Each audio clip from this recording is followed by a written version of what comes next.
ইরা শাশুড়ি তাকে বরণ করে নিল। তারপর ভেতরে একজনকে উদ্দেশ্য করে বলল, ওকে ঘরে নিয়ে যাও। ইরার দিকে তাকিয়ে বলল, ঘরে গিয়ে এসব চেঞ্জ করে ফেলো, অনেক টায়ার্ড লাগছে তাই না? শাশুড়ির কথা শুনে ইরার মায়ের কথা মনে পড়লো। শাশুড়িকে জড়িয়ে ধরলো। তার শাশুড়ি পরম আদরে মাথায় হাত বুলিয়ে দিতে দিতে বলল, আমিও একদিন বউ হয়ে এসেছি এ বাড়িতে। আজকের দিনটা কতটা কষ্টের তা আমার খুব ভালো করেই জানা আছে। ইরা চোখ থেকে দুফোঁটা পানি ফেললো। তার শাশুড়ি মুখ তুলে চোখের পানি মুছে দিয়ে বলল, আর যেন চোখে পানি না দেখি, এখন যাও।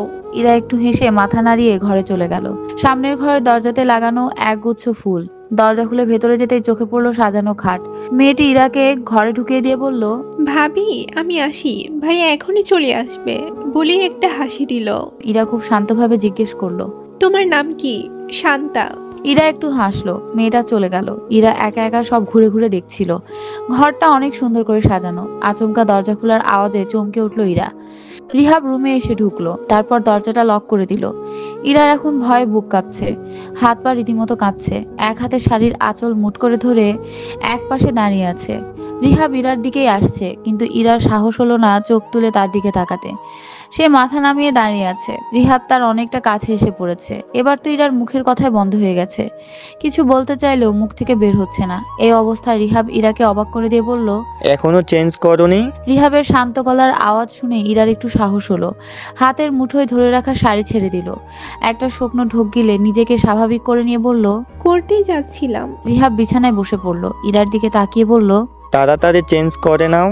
ইরার এই মুহূর্তে রিহাবের মুখটা দেখতে খুব ইচ্ছে হচ্ছিল, কিন্তু শত সাহস সঞ্চয় করেও চোখ তুলে তাকাতে পারলো না। তাই আর চেষ্টা না করে লাগেজ থেকে নিজের কাপড় বের করে ওয়াশরুমে চলে গেল।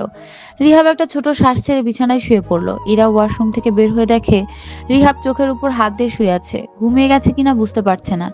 ধীর পায়ে তার পাশে বসতে রিহাব হাত সরিয়ে ইরার দিকে তাকায়। তারপর উঠে বসে খুব শান্ত গলায় বলে, এখনো মন খারাপ? ইরা চোখ নামিয়ে মাথা নাড়িয়ে না বলল। তারপর একটুক্ষণ চুপ থেকে বলল, আপনি চেঞ্জ করবেন না? করব। কিছুক্ষণ এভাবে চুপ করে থেকে রিহাব বলল, তুমি রেস্ট নাও, আমি চেঞ্জ করে আসছি। বলে ওয়াশরুমে চলে গেল। ইরা উঠে এবার পুরো ঘরটা খুঁটিয়ে খুঁটিয়ে দেখছে। ঘরে দেখা শেষ করে বারান্দায় গিয়ে দাঁড়ালো। রিহা ফ্রেশ হয়ে বের হয়ে ইরাকে রুমে দেখতে না পেয়ে বারান্দায় গেল। ইরা দাঁড়িয়ে আছে। থেমে থেমে ওঠা হাওয়ায় চুলগুলো অগোছালো ভাবে উঠছে। রিহাব ইরার পেছনে গিয়ে দাঁড়ালো। তার এক হাতের উপরে হাত রেখে অপর হাত দিয়ে কোমর ধরে নিজের সাথে জড়িয়ে নিল। আচমকা এমন হয় ইরা ভয় পেয়ে কেঁপে উঠল। সামনে তাকিয়ে বলল, তোমার সাথে নতুন জীবনে পথ চলা শুরু করতে চাই। মৃত্যু পর্যন্ত তোমার সাথে থাকতে চাই। সঙ্গ দিবে আমাকে? ইরা চুপ করে থাকে। তার কোনো উত্তর না পেয়ে রিহাব তাকে নিজের দিকে ঘুরিয়ে নিয়ে মুখটা আলতো করে তুলে তাকায়।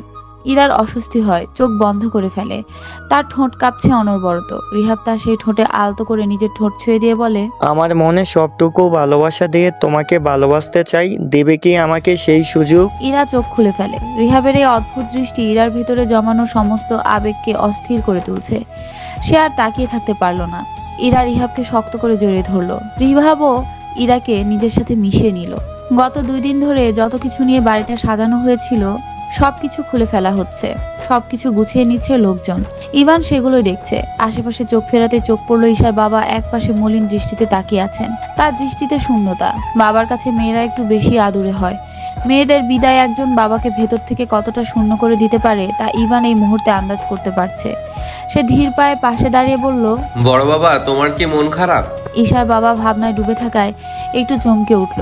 ইভানের দিকে তাকিয়ে মলিন মুখে বলল, এই বাড়িতেই আমার 2 মেয়ে বড় হয়েছে। সারা বাড়ি জুড়ে দুজনের খুনসুটি, কিন্তু আজ পুরো বাড়ি শূন্য হয়ে গেল। ইভান ঈশার বাবার কাঁধে হাত রেখে বললেন, মন খারাপ করো না, রিহাব খুব ভালো ছেলে। ইরা খুব সুখে থাকবে বাবা। তোমার ওকে নিয়ে কোনো চিন্তা করতে হবে না।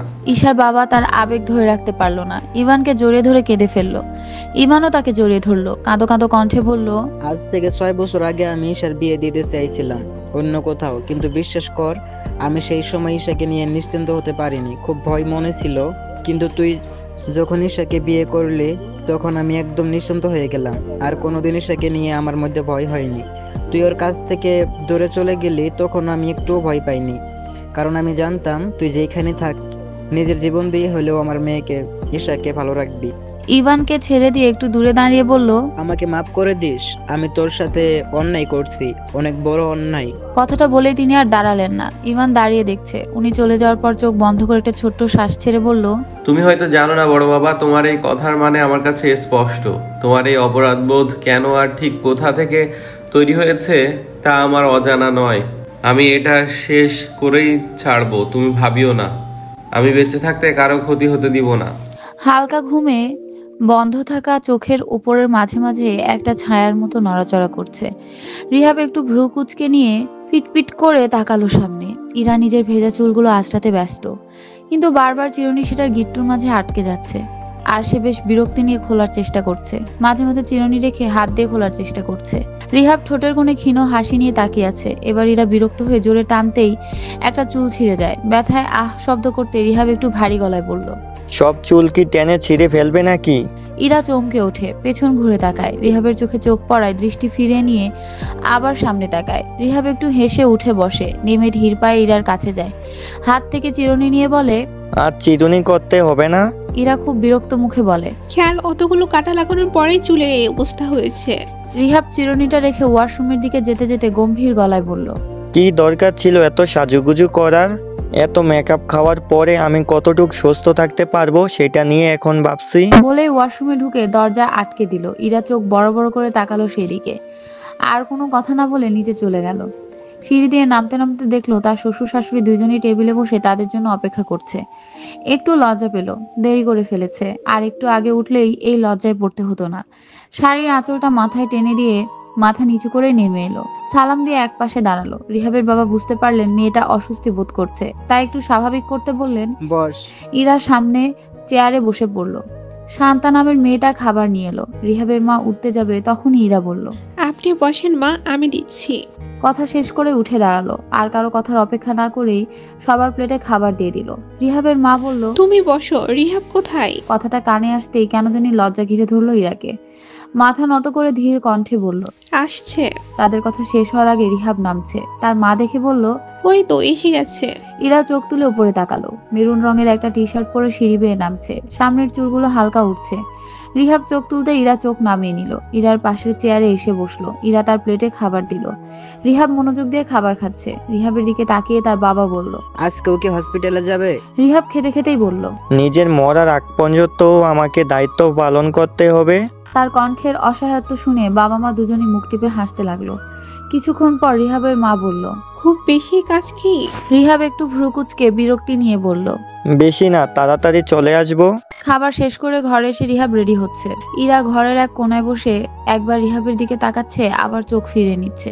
রিহাবকে কিছু বলতে চায়, কিন্তু বলতে পারছে না। রিহাব আয়নায় তার দিকে ভালো করে দেখে নিল, কিন্তু কিছু বলল না, কারণ মেয়েটার মধ্যে এখনো জড়তা আছে। সে চায় এইসব জড়তা ইরা কাটিয়ে উঠুক, তাদের সম্পর্কটা স্বাভাবিক হোক। তাই তার সাথে একটু অস্বাভাবিক আচরণ করছে। রিহাব অ্যাপ্রনটা হাতে নিয়ে বের হতে যাবে, তখন ইরা পেছন থেকে বলল, কখন আসবেন? রিহাব তার কথা শুনে থেমে গেল। একটু হেসে নিজেকে স্বাভাবিক করে নিয়ে পেছনে ঘুরে বলল, জানি না কেন। ইরা ভাবেনি যে সে এমন প্রশ্ন করবে, তাই একটু অপ্রস্তুত হয়ে গেল। মাথা নামিয়ে বলল, এমনি। রিহাব আর কিছু না বলেই চলে গেল। নিচে নামতে নামতে ভাবলো এমন আচরণ না করলে মেয়ে এমনই থেকে যাবে।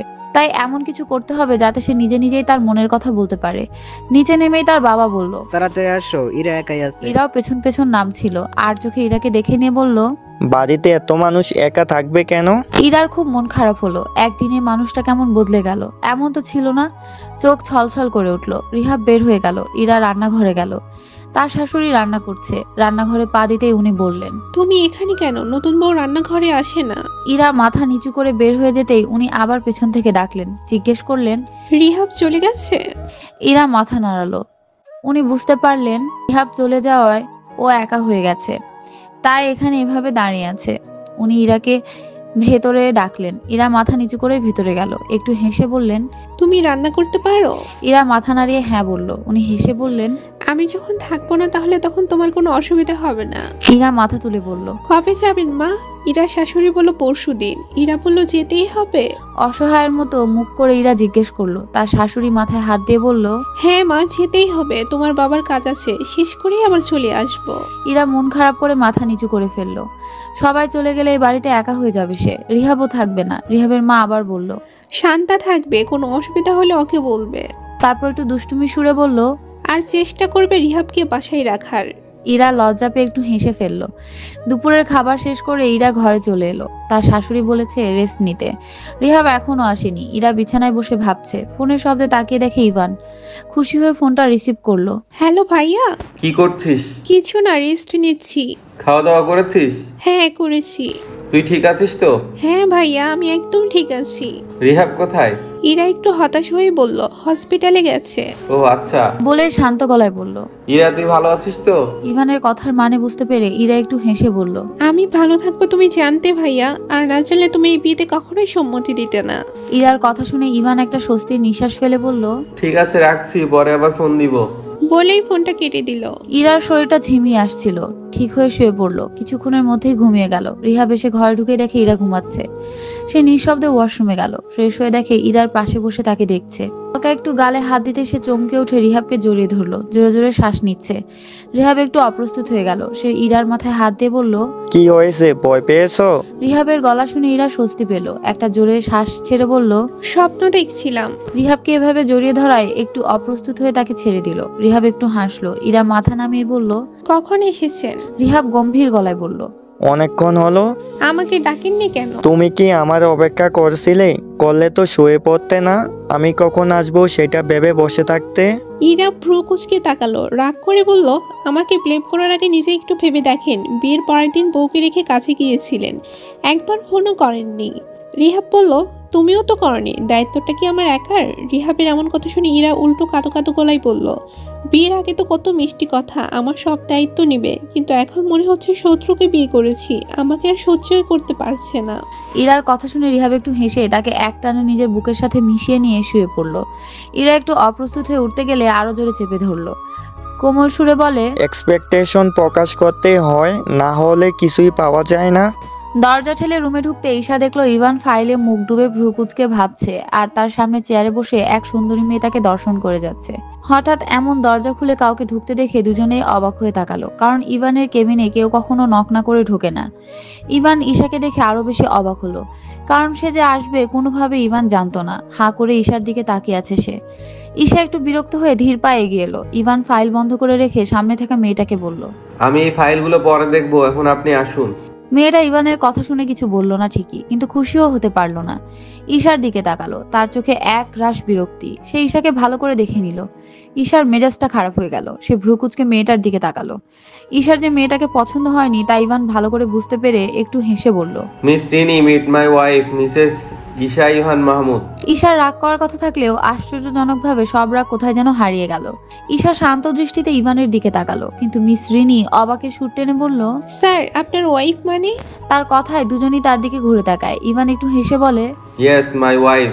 রিনির কথাটা যে পছন্দ হয়নি সেটা তার মুখ দেখেই বোঝা যাচ্ছে। রিনি আর কথা না বলে চলে গেল। ইভান নিজের চেয়ারে বসে ঈশাকে তর্জনী আঙুলে ইশারা করলো তার কাছে আসতে, কিন্তু ঈশা কাছে আসলো না, পাশেই দাঁড়িয়ে থাকলো। ইভান হালকা চেয়ার থেকে উঠে ঈশার হাত ধরে নিজের কাছে টেনে আনলো, তারপর তার কোলে বসিয়ে নিল। ঈশা নিজেকে ছাড়াতে চেষ্টা করলো। ইভান আরো শক্ত করে তাকে জড়িয়ে ধরে বলল, রাগ করার কারণটা কি জানতে পারি? ঈশা মুখটা ফুলিয়ে বলল, রাগ করিনি তো। ইভান একটু হেসে ঈশার মুখটা তার দিকে ঘুরিয়ে বলল, তাহলে আমার হৃদয়ের আকাশে পূর্ণিমার বদলে ঘোর অমাবস্যা কেন? ইভানের কথা শুনে ঈশা একটু হাসলো। ইভান আলতো করে ঈশার গালে চুমু দিয়ে বলল, তুমি হঠাৎ এখানে? ঈশা সন্ধিহান দৃষ্টিতে তাকিয়ে বলল, কেন, আমি আসায় খুব অসুবিধা হলো বুঝি? ইভান চিন্তিত হয়ে বলল, বেশ না হলেও একটু হয়েছে। ঈশা রাগ করে উঠে যেতে নিলে ইভান ঈশার চুল খুলে দেয়। ঈশা খুব বিরক্ত হয়ে যায়। তার চুলে মুখ ডুবিয়ে ইভান ঘোর লাগা কণ্ঠে বলে, তুমি আমার কাছে থাকলে আমি কিভাবে কাজে মনোযোগ দিব? আমার সমস্ত মনোযোগ তো তোর উপরেই। ঈশা নিজেকে ছাড়াতে ছাড়াতে বলল, ইরার বাসায় যেতে হবে। ইভান ঈশাকে ছেড়ে দিয়ে ভ্রুকুচকে জিজ্ঞেস করলো, কেন, কি হয়েছে? ইরা ঠিক আছে তো? ঈশা মুচকি হেসে বলল, সব ঠিক আছে মাই ডিয়ার হাজবেন্ড। ঈশার মুখে এমন কথা শুনে ইভানের মুখে হাসি প্রশস্ত হয়ে গেল। হাসি মুখে ঈশার দিকে তাকিয়ে থাকলো। ঈশা আরেকটু হেসে বলল, আজ ইরার জন্মদিন, ভুলে গিয়েছো? আমরা সারপ্রাইজ দিতে যাব। ইভান চোখ বন্ধ করে ভ্রু নাচিয়ে কিছুক্ষণ ভাবলো, তারপর বলল, কাজের চাপে ভুলেই গিয়েছিলাম। ঈশা সামনে টেবিলে থাকা তার ছবিটার কাছে গিয়ে দাঁড়ালো। একরাশ ভালো লাগা সারা শরীরে ছুঁয়ে গেল। এত কিছুর মাঝে ঈশা ছবিটা যত্ন করে সামনে রাখতে সে ভুলেনি। সেটা হাতে নিয়ে বলল, চিন্তা নেই, এসবের জন্য আমি আছি তো। ঈশার কথা শুনে ইভানের মনে তৃপ্তির জোয়ার বয়ে গেল। ভালো করে চেয়ারে হেলান দিয়ে ঈশার দিকে তাকিয়ে থাকলো। ঈশা ছবিটা তার জায়গায় রেখে দিয়ে বলল, ইলহামকে আমি ফোন করে দিয়েছি, ক্লাস শেষ করে সোজা চলে যাবে।